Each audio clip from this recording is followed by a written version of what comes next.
Video start చేసే ముందు అందరికీ చిన్న రిక్వెస్ట్ ఏంటంటే, నేను ఈ వీడియో పెట్టక ముందు నా ప్రాబ్లమ్స్ గురించి ఒక వీడియో పెట్టాను. మీరు ఆ వీడియో చూసి నా ప్రాబ్లమ్ని అర్థం చేసుకొని కొంచెం హెల్ప్ చేస్తారనుకుంటున్నా.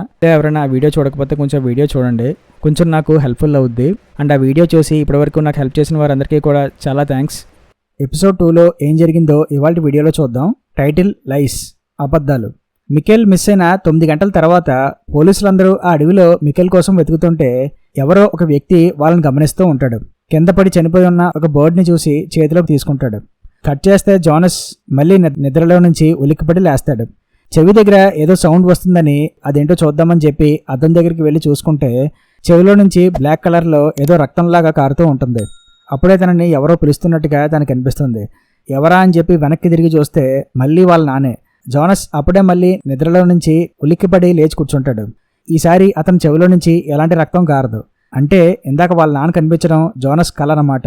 వెంటనే టైటిల్స్ పడతాయి. వీళ్ళకి దొరికిన ఆ పిల్లాడి డెడ్ బాడీని ఫారెన్సిక్ టెస్ట్ చేయిస్తారు. ఆ అబ్బాయికి 10 నుంచి 12 ఏళ్ల వయసు ఉంటుంది. చనిపోయి ఇప్పటికి 16 గంటలు అయ్యింది. ఇతని కంటి దగ్గర అంతా కాలిపోయినట్టుగా ఉంది. కానీ అంతకన్నా విచిత్రం ఏంటంటే ఇతని ఇయర్ కెనాల్స్ 2 డెస్ట్రాయ్ అయిపోయాయి. 2 ఇయర్ డ్రమ్స్ బర్స్ట్ అయిపోయాయి. దానికి కారణం అయితే విపరీతమైన సౌండ్ వల్ల లేదా ఎక్కువ స్పీడ్తో రొటేషన్ వల్ల ఇలా జరుగుతుంది. ఎక్కువ స్పీడ్తో రొటేట్ అవుతున్నప్పుడు ఏం జరుగుతుందంటే ఇయర్ కెనాల్స్లో ఉండే చిన్న చిన్న గ్రెయిన్స్ అప్ అండ్ డౌన్కి కన్ఫ్యూజ్ అవుతాయి. అందుకే మీరు రౌండ్గా తిరుగుతున్నప్పుడు బాడీ బ్యాలెన్స్ ఉండదు. ఈ కుర్రాడి ఇయర్లో ఉన్న గ్రెయిన్స్ అన్నీ కూడా ఉండాల్సిన ప్లేస్లో లేవు, అన్నీ చలాచదర అయిపోయి ఉన్నాయి అని ఫారెన్సిక్ డాక్టర్ పోలీస్ ఆఫీసర్ చార్లెట్కి చెప్తారు. మరోపక్క పోలీసులు ఆ గుహ దగ్గర వెతుకుతూనే ఉంటారు. ఉల్రిచ్ మాత్రం ఆ గుహలో వెతుకుతూ ఉంటాడు. అక్కడ తనకి ఒక డోర్ కనిపిస్తుంది. దానిపై ఆ న్యూక్లియర్ పవర్ ప్లాంట్ సింబల్ ఉంటుంది. నెక్స్ట్ సీన్లో మ్యాగ్నస్ని ఫ్రాన్సిస్గా కలుస్తుంది. ఆమెను చూసిన మ్యాగ్నస్ కోపంతో ఆమెను పట్టుకొని, అసలు నువ్వు నన్ను రాత్రి ఆ గుహ దగ్గరికి ఎందుకు వచ్చావు, నిన్నెవరు రమ్మన్నారు అని మ్యాగ్నస్ అడుగుతాడు. మీరు స్కూల్లో మాట్లాడుకోవడం విన్నా, అందుకే నేను అక్కడికి వచ్చా. ఇది తప్ప నాకు ఇంకేం తెలీదు అని ఫ్రాన్సిస్గా చెప్తుంది. మికెల్ తప్పిపోయిన విషయం లోకల్ న్యూస్లో వస్తుంది. పీటర్ మికెల్ గురించి ఎందుకో చాలా బాధపడుతూ ఉంటాడు. నెక్స్ట్ సీన్లో ఉల్రిచ్ వాళ్ళ ఫాదర్ తన స్వెటర్కి అంటుకున్న ఏదో రక్తపు మరకలను తుడుచుకుంటూ ఆ స్వెటర్ని వాషింగ్ మెషిన్లో పడేస్తాడు. మళ్ళీ తన వైఫ్ అంటే ఉల్రిచ్ వాళ్ళ అమ్మకి ఏమైనా డౌట్ వస్తుందని. అప్పుడే ఉల్రిచ్ వాళ్ళ అమ్మ అక్కడికి వచ్చి ఉల్రిచ్ని మనం కలవాలి, పాపం వాడు చాలా బాధలో ఉన్నాడు అని ఆమె అంటుంది. అందరూ వెతుకుతున్నారుగా, కంగారెందుకు అని ఉల్రిచ్ వాళ్ళ ఫాదర్ అంటాడు. అవును, నిన్న రాత్రి నువ్వు ఎక్కడికి వెళ్ళావు అని ఆమె అడుగుతుంది. ఎక్కడికి వెళ్తాను, నిద్ర పట్టలేదు, అందుకే గార్డెన్లో వర్క్ చేస్తూ ఉన్నా అని అతను చెప్తాడు. మరి అలా అయితే నన్ను రాత్రి మన కారు ఎందుకు కనిపించలేదు అని ఆవిడ అడుగుతుంది. అవును, గ్యాస్ స్టేషన్ దగ్గరికి వెళ్ళాను, బహుశా ఆ టైంలోనే నువ్వు చూసుంటావు అని అతను అంటాడు. 33 ఏళ్ల క్రితం నా రెండో కొడుకు మ్యాట్స్ కూడా ఇలాగే మిస్ అయ్యాడు. ఇప్పుడు నా మనవడు మికెల్ కూడా మిస్ అయ్యాడు. రెండిటికి ఏమైనా కనెక్షన్ ఉందంటారా అని ఉల్రిచ్ వాళ్ళ అమ్మ అతను అడుగుతుంది. నెక్స్ట్ సీన్లో మార్తా వాళ్ళ అమ్మ క్యాథరీనాతో మాట్లాడుతూ, డాడ్ వాళ్ళ బ్రదర్ మిస్ అయ్యాడు అని చెప్పావు కదా, అప్పుడు అతని ఏజ్ ఎంత ఉంటుంది అని మార్తా అడుగుతుంది. మీ డాడీకి అప్పుడు 15 ఇయర్స్, వాళ్ళ తమ్ముడు మ్యాట్స్కి 12 ఇయర్స్ ఉండొచ్చు అని క్యాథరీనా చెప్తుంది. సో అంకుల్ మ్యాట్స్ మిస్ అయిన తర్వాత మళ్ళీ కనిపించలేదు. ఇంతకుముందు ఎరిక్ కూడా మిస్ అయ్యి ఇప్పటి వరకు కనిపించలేదు. ఇప్పుడు మికెల్ కూడా మిస్ అయ్యాడు. తమ్ముడు దొరుకుతాడంటావా అని మార్తా బాధతో వాళ్ళ అమ్మని అడుగుతుంది. అలా ఏం జరగదు, మికెల్ తప్పకుండా దొరుకుతాడు అని క్యాథరీనా చెప్తుంది. బార్టోస్ మార్తాకి కాల్ చేస్తుంటాడు, కానీ ఆమె ఫోన్ లిఫ్ట్ చేయదు. చనిపోయిన కుర్రాడు ఎరిక్ కాదు, అలాగే మికెల్ కూడా కాదు. అతని హుడ్డీపై ఎర్రమట్టి ఉంది, కానీ ఆ కుర్రాడు మనకు దొరికిన చోట ఎలాంటి ఎర్రమట్టి లేదు. ఈ అబ్బాయి డ్రెస్ చూస్తే 1980 ఫ్యాషన్ స్టైల్లో ఉంది. అదే కాదు, అతని షూస్, అతని దగ్గర ఉన్న వాక్మెన్ అన్నీ కూడా 1980s టైం పీరియడ్కి సంబంధించిన స్టైల్లోనే ఉన్నాయి. అండ్ అతని మెడలో మనకి ఈ రెడ్ కలర్ తాడు అండ్ దానిపైన 1986 అని ఉన్న కాయిన్ దొరికింది.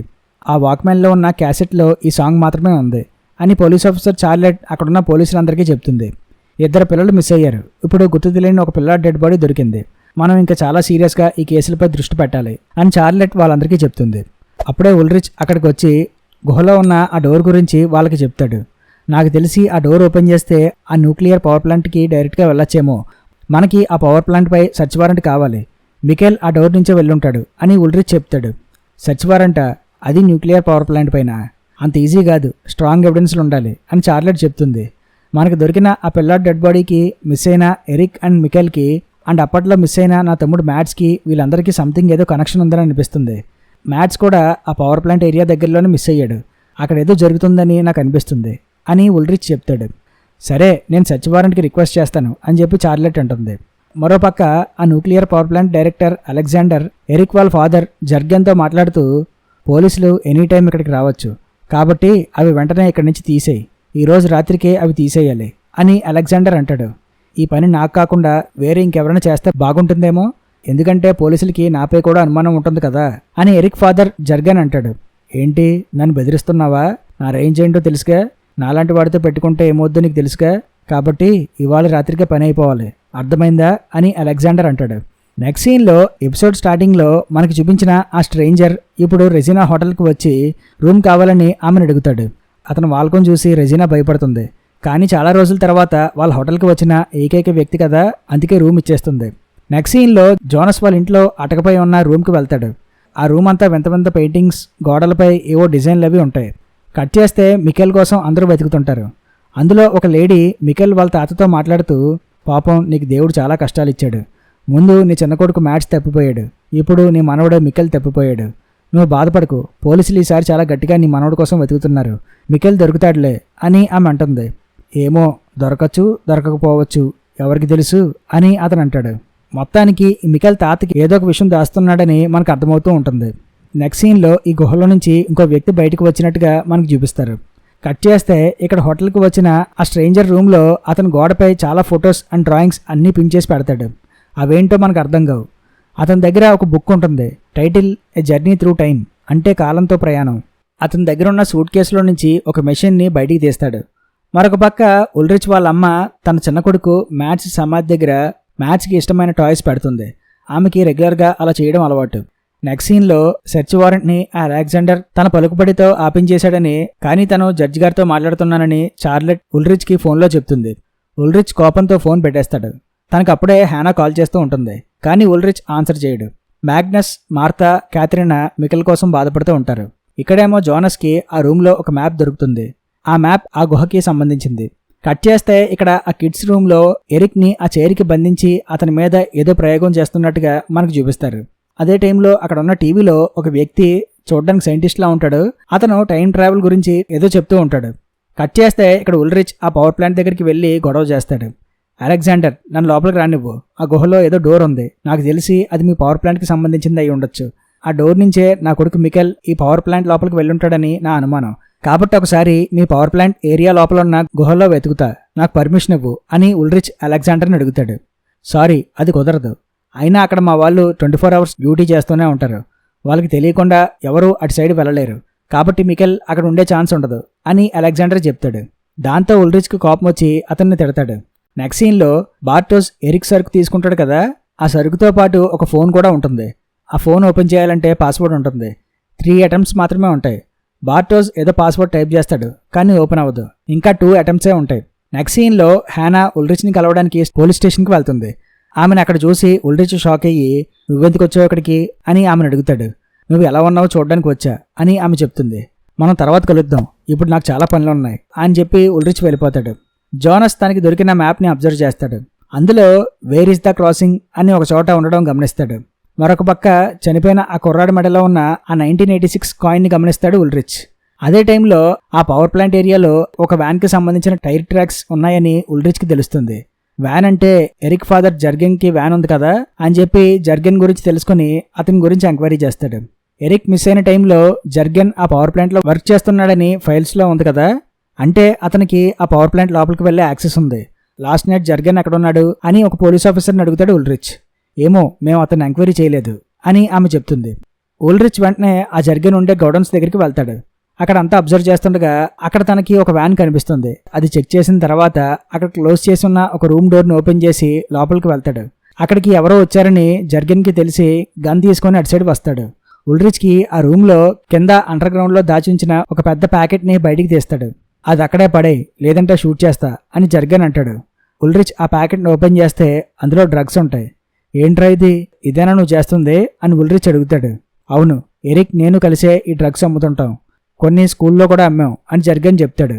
ఇదంతా కాదురా, నిన్న రాత్రి నువ్వు అసలు ఆ పవర్ ప్లాంట్ దగ్గర ఉన్నావా లేవా అని ఉల్రిచ్ జర్గెన్ అడుగుతాడు. పవర్ ప్లాంట్ దగ్గర లేనే, ఎందుకు అలా అడిగావు అని జర్గెన్ అడుగుతాడు. ఈ జార్లో డబ్బులేంట్రా అని ఉల్రిచ్ అడగ్గా, ఆ డబ్బులు ఎరిక్ దాచుకునేవాడు, మీరు ఇప్పటికొచ్చి వాడు ఎక్కడున్నాడో కనిపెట్టలేకపోయారు, ఎక్కడున్నాడరా నా కొడుకు అని జర్గెన్ అడుగుతాడు. ఏమో నాకు తెలియదురా అని చెప్పి ఉల్రిచ్ వెళ్ళిపోతాడు. కట్ చేస్తే అడవిలో ఇందాక గుహలో నుంచి బయటకు వచ్చిన ఆ వ్యక్తి చనిపోయిన ఒక వ్యక్తి డెడ్ బాడీని లాక్కెళ్తూ ఉంటాడు. అతని కళ్ళు కూడా పాడైపోయి ఉంటాయి. మరొక పక్క అలెగ్జాండర్ ఏదో ఒక పెద్ద వస్తువుని కంటైనర్లోకి ఎక్కించి పంపించేస్తాడు. జోనస్ వాళ్ళ అమ్మ హ్యానాతో మాట్లాడుతూ, నాన్న నీ దగ్గర ఏమైనా సీక్రెట్స్ దాచాడా అని ఆమెను అడుగుతాడు. ఎందుకలా అడిగావు అని హ్యానా అడుగుతుంది. మీ నాన్న మొదటి నుంచి నాకు అర్థమవ్వని ఒక వింత. అతను ఏమనుకునేవాడో అసలు బయటికి చెప్పేవాడు కాదు అని హ్యానా చెప్తుంది. అంతలో వాళ్ళ ఇంట్లో కరెంటు వస్తుంది. మరొక పక్క ఉల్రిచ్ వాళ్ళ నాన్న తన వైఫ్కి తెలియకుండా నైట్ టైం ఎక్కడికో వెళ్తాడు. కానీ ఆమె అతన్ని ఒక కంట కనబడుతూనే ఉంటుంది. క్యాథరీనా అండ్ ఉల్రిచ్ మికెల్ ఇంకా దొరకకపోవడంతో వాళ్ళు బాధపడతారు. ఆ గుహలో నుంచి అప్పుడే మళ్ళీ పెద్ద సౌండ్ వస్తుంది. వెంటనే ఊర్లో ఉన్న అన్ని లైట్స్ బ్లింక్ అవుతాయి. అది చూసిన చార్లెట్ పోలీస్ స్టేషన్ నుంచి బయటకు వస్తుంది. అక్కడ రోడ్పై చాలా బర్డ్స్ చనిపోయి ఉంటాయి. ఇక్కడ న్యూస్ పేపర్లో వేర్ ఈజ్ మికెల్, మికెల్ ఎక్కడ అని ఉన్న క్లిప్పింగ్ని వాల్కి పిన్ చేస్తాడు ఆ స్ట్రేంజర్. ఆ పేపర్పై వేర్ అని కొట్టేసి వెన్ అని రాస్తాడు. అంటే మికెల్ ఎక్కడున్నాడని కాదు, మికెల్ ఎప్పుడు మిస్ అయ్యాడు అని దాని అర్థం. కట్ చేస్తే గుహలో నుంచి మికెల్ బయటకు వస్తాడు. వెంటనే అక్కడి నుంచి పరిగెడుతూ తన ఇంటికి వచ్చేస్తాడు. వాళ్ళ ఇంటి దగ్గర ఒక స్కూటర్ ఉంటుంది. ఈ స్కూటర్ ఎవరిది అని మికెల్ అనుకుంటూ ఇంటి దగ్గరికి వచ్చి డోర్ కొడతాడు. లోపల నుంచి ఒక కుర్రాడు బయటకు వచ్చి, ఎవర్రా నువ్వు అని అడుగుతాడు. నా పేరు మికెల్, నా ఇల్లు ఇదే, ఎందుకీ నువ్వెవరో అని మికెల్ అడుగుతాడు. నేనా, నా పేరు ఉల్రిచ్, ఈ ఇంట్లో ఉంటుంది నేనే అని ఆ కుర్రాడు చెప్తాడు. అప్పుడు ఒక అమ్మాయి వచ్చి, ఉల్రిచ్ స్కూల్కి టైం అయింది త్వరగా రా అని అంటుంది. మికెల్ ఆమె వంక చూస్తాడు. ఆ అమ్మాయి ఎవరో కాదు, క్యాథరీనా. మికెల్ అక్కడ ఉన్న న్యూస్ పేపర్లో డేట్ చూస్తే అది November 5, 1986 అని ఉంటుంది.